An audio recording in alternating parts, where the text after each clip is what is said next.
her mindfulness journey ultimately led to her leaving the industry. But at the other end of the spectrum, I heard you say that, mindfulness actually bought you 10 more years in the Yeah. legal profession. So, what ends up being the outcome? What kind of clarity did they end up walking away with? We're conditioned to juggle a lot, to multitask, so that getting back to your point about a misconception, sometimes lawyers think that I'm not cut out for mindfulness because my mind is too full of thoughts.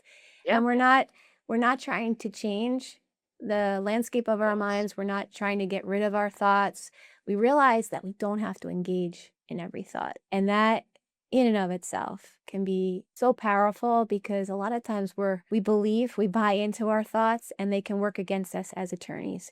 So working with me, you can gain a better understanding of some of your habitual patterns that maybe no longer serve you. And you can also notice how you're relating to the stressors in the work that you do.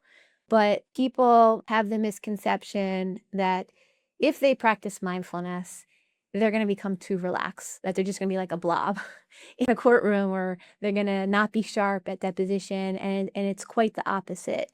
When we can notice how high-strung we are, how unpresent we tend to be, how distracted we are about worrying if we're good enough or if we're going to obtain a certain outcome in our cases, when we can see that and drop more fully into the present and be like, cut ourselves a little bit of slack. That's what allows us to really shine in our cases. That's what allows us to pick up on the details of what's coming up for us at trial or in a deposition. It makes us more resilient.